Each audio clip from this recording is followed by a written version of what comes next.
time. It was for me, at first. The rooms were empty and smelled of fresh paint. Sunlight streamed through the large windows, making patterns on the wooden floors. I unpacked my boxes one by one, feeling a sense of new beginning. The kitchen was small but functional. The bedroom was cozy, but there was one room that felt different. The bathroom was cold, colder than the rest of the apartment. It had a strange, heavy feeling in the air, like a secret was being kept within its tiled walls. I tried to ignore it, telling myself it was just an old building with poor insulation. The source of the room's strangeness seemed to be the mirror. It was a large, ornate thing, hanging above the sink. The frame was made of dark tarnished silver, with intricate carvings of vines and leaves that looked like grasping fingers. The glass itself was old and spotted with dark, cloudy patches around the edges, as if time had stained it from the inside out. It wasn't like the modern, clean mirrors you find in most homes. This one felt like it had a history, a long and silent one. Every time I looked into it, I felt like I was looking into something that had seen too much. The previous tenant had left it behind, and the landlord said I could keep it if I wanted. I tried to clean the mirror, hoping to make it look less grim.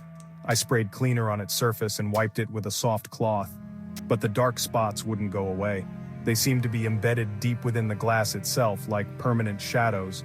No matter how much I scrubbed, my reflection was always slightly distorted, especially around the edges where the tarnish was thickest. It made my own face look unfamiliar, like a stranger was looking back at me. I decided to leave it, thinking I would eventually get used to its imperfections. I told myself it was just an old mirror, nothing more, but the feeling never went away. Every time I entered the bathroom, my eyes were drawn to it. The air would grow still, and the silence would become heavy and expectant. It felt like the mirror was waiting for something or someone. During the day, it was just an old, dusty piece of furniture. But as the sun went down and the shadows grew long, the mirror seemed to change. It felt less like an object and more like a presence. It watched me as I brushed my teeth. It watched me as I washed my hands. It was always there, silent and observant, holding its secrets behind the cloudy glass. The first strange things were small, easy to dismiss. I would be standing at the sink, and for a split second I would see a shadow move in the reflection behind me. When I turned around, nothing was there. The bathroom was empty, the door was closed. I blamed it on tired eyes or the flickering overhead light which buzzed and sputtered unpredictably. Sometimes a sudden chill would sweep through the room, making the hairs on my arms stand up. It came from nowhere and disappeared just as quickly. I would check the window, but it was always sealed shut. These things happened more and more often. Then, the details in the mirror started to become clearer. The shadow I saw was not just a trick of the light. It started to take on a shape. It was tall and thin, with what looked like long, dark hair. It would appear for only a moment in the corner of my reflection, a dark figure standing just over my shoulder. I would whip my head around, my heart pounding in my chest, but the room was always empty. The only thing behind me was the white-tiled wall. Yet, when I looked back at the mirror, I could almost feel the ghost of its presence lingering in the glass. I started to avoid the bathroom after dark. I would use it quickly, trying not to look at the mirror at all, but it was impossible. My gaze would always drift towards it, searching for the shadow I both feared and expected to see. The flickering light seemed to grow worse, casting long, dancing shadows that made the room feel alive and menacing.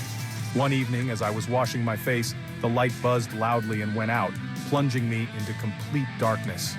In the faint moonlight from the hallway, I saw it again in the mirror, the shape behind me. This time, I could make out a pale patch of skin, like a face turned towards me. The feeling of being watched intensified. It was no longer confined to the bathroom. I felt it in my bedroom, in the kitchen, in the living room. It was a constant prickling sensation on the back of my neck. I knew it was connected to the mirror. It was as if something had seen me through the glass, and now it was following me.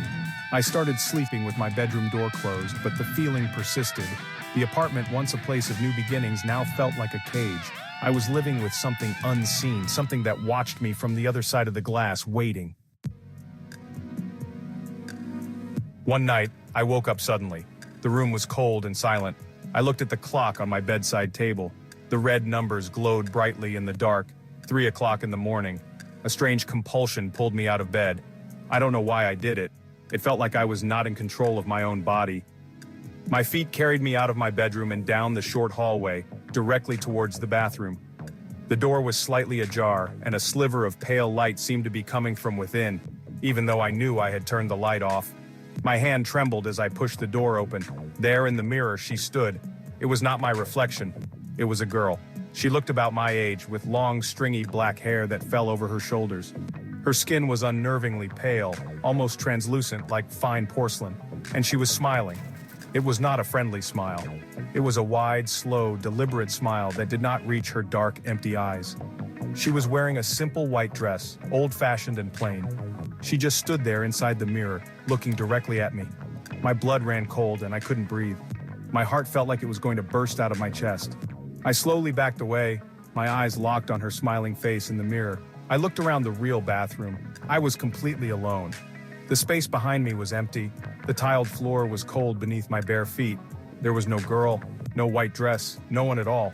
But when I looked back at the mirror, she was still there. She hadn't moved. Her terrifying smile remained fixed, her dark eyes staring into mine. She was in the mirror's world, and I was in mine, but we were looking at each other. She raised a hand slowly, as if to touch the glass from her side. I slammed the bathroom door shut and ran back to my room, my mind screaming.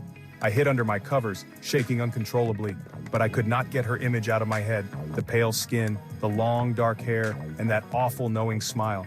I knew what I had seen was real. It wasn't a dream or a hallucination. The mirror was a window and something was looking through. The clock on my nightstand now read 3:03 in the morning. Only 3 minutes had passed, but my world had been shattered.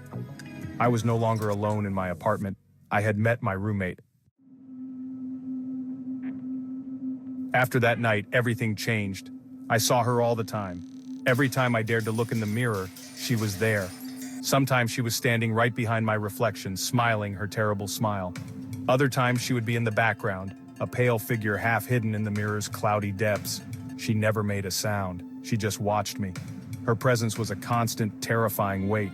The bathroom became a forbidden zone, a place I only entered when absolutely necessary, and I never, ever looked at the mirror. But even not looking didn't help. I knew she was there, waiting on the other side. I couldn't take it anymore. One afternoon, I took a heavy blanket and draped it over the mirror, covering it completely. I thought that if I couldn't see it, it couldn't see me. For a little while, there was a sense of relief. The heavy, watchful feeling in the bathroom lessened. I could finally breathe in there without my heart racing. I told myself I had solved the problem.